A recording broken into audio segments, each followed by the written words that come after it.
శ్రీకాకుళం జిల్లాలో విష జ్వరాలు ప్రబలుతున్నాయి. విష జ్వరాలు పెద్ద ఎత్తున శ్రీకాకుళంలో విజృంభిస్తున్నాయి. ఏజెన్సీ ప్రాంతంలో పలు గ్రామాల్లో డయేరియా, వైరల్ ఫీవర్లతో హాస్పిటల్స్ లో ప్రజలు చేరుతున్నారు. మరోవైపు జిల్లాలో మలేరియా సైతం విజృంభిస్తోంది. మలేరియా బారిన పడి వెన్నెల వలసలో గిరిజన విద్యార్థిని మృతి చెందింది. దీంతో అప్రమత్తమైన జిల్లా అధికారులు ఫీవర్ సర్వేతో పాటు ప్రభుత్వ హాస్టల్స్ లో విద్యార్థులకు వైద్య పరీక్షలు నిర్వహిస్తున్నారు.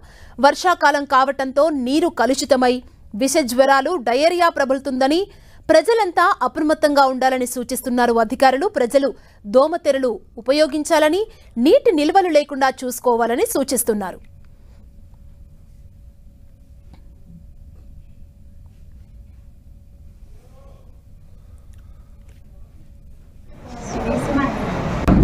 ఎలాంటి అనారోగ్యం ఉన్నా స్థానిక వైద్య సిబ్బందిని సంప్రదించాలంటున్న శ్రీకాకుళం జిల్లా వైద్య అధికారి డాక్టర్ మీనాక్షితో మా ప్రతినిధి Balu face to face.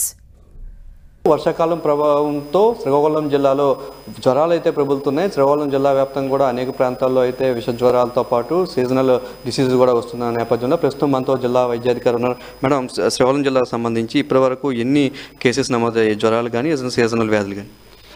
So ఇప్పుడు నమస్కారం అండి. ఇప్పుడు మనకి యాక్చువల్గా జూన్ నెల నుంచి మనకి ఈ వర్టికల్ డిజీజ్ అనేవి ఎక్కువ అవుతాయండి. వర్షాకాలం స్టార్ట్ అవడంతో మనకి మురికి నీళ్లు నిల్వ ఉండడం వల్ల, సో వీటి వల్ల మెయిన్ మనకి డెంగ్యూ కానీ, మలేరియా కానీ, పరిసరాల పరిశుభ్రత లేకపోవడం వల్ల సో మలేరియా, దోమలు విజృంభిస్తాయి. దీనివల్ల కూడా మనకి ఈ జబ్బులు అనేవి వస్తాయండి. వీటితో పాటు అతిసార వ్యాధి కూడా ప్రబలుతుంది. సో వీటన్నిటిని కూడా మా శాఖ చూస్తూ యాక్షన్ ప్లాన్ వేసుకుందండి. ఎలా ముందుకెళ్ళాలి, ఎలా మనం కేసులు తగ్గించాలనే దాని మీద మేము ముందస్తుగా ఒక యాక్షన్ ప్లాన్ కూడా వేసుకున్నాము. ఆ విధంగా మేము ఒక డిస్ట్రిక్ట్ ర్యాపిడ్ రెస్పాన్స్ టీమ్ అని పెట్టుకున్నామండి. ప్రతి ఊరిలో కూడా ప్రతి ఒక్కరికి కూడా వీటి మీద అవగాహన కల్పించాలని చెప్పి, మంచినీరు తాగాలని, మరుగునీళ్ళు తాగాలి లేదా ప్రొటెక్టెడ్ వాటర్ తాగాలని చెప్పడం జరిగింది. అలాగే అందరూ కూడా వీలైనంత వరకు హాస్టల్స్లోని పిల్లలు ఎక్కువగా ఈ దోమకాటు కానీ అతిసార వ్యాధి పడుతున్నారండి. మాకు రీసెంట్గా వచ్చినవన్నీ కూడా హాస్టల్స్లోనే జరిగాయి ఇన్సిడెంట్స్ అన్నీ. సో ప్రతి హాస్టల్ని కూడా మేము మా అబ్జర్వేషన్లో పెట్టుకున్నామండి. ఆల్రెడీ విజిట్ చేస్తున్నాము.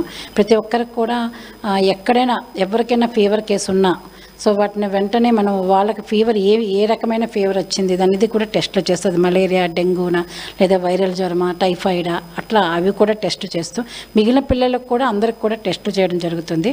అలాగే అందరికీ కింద లెవెల్లో మెడికల్ ఆఫీసర్స్, పిహెచ్సిల్లో కూడా ఇలాగే టీమ్స్ వేసుకున్నామండి.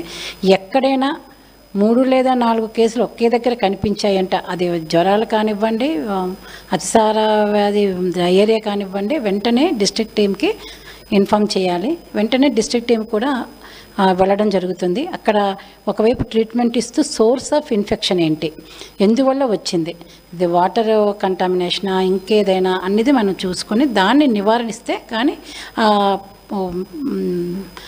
కాజ్ అనేది నిర్మూలించకపోతే వ్యాధి తగ్గదు. కాబట్టి మనం నిర్మూలన వైపు కూడా దృష్టి పెట్టామండి.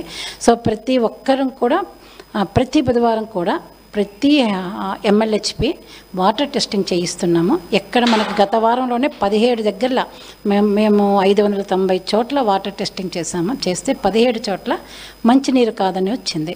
అంటే మేము చేసిన టెస్టులు కూడా ట్యాప్ వాటర్ కానీ లేదా బోర్ వాటర్ ఎక్కడ ప్రజలు ఉపయోగించుకుంటారో, లేదా స్కూల్ ట్యాప్ వాటర్ కానీ, అంగన్వాడీ సెంటర్ది కానీ, ఇట్లా డ్రింక్ ఎక్కడ వాళ్ళు తాగుతారు, యూజ్ చేస్తారో ఆ వాటర్ని మేము శాంపుల్గా తీసుకున్నాం. ప్రభుత్వానికి సంబంధించినటువంటి హాస్టల్లో అధికంగా ఏవైతే విష జ్వరాలు ప్రభుత్వం నేపథ్యంలో ప్రత్యేక చర్యలు తీసుకుంటున్నారు. దాంతోపాటు ప్రజలంతా కూడా అప్రమత్తంగా ఉండాలి.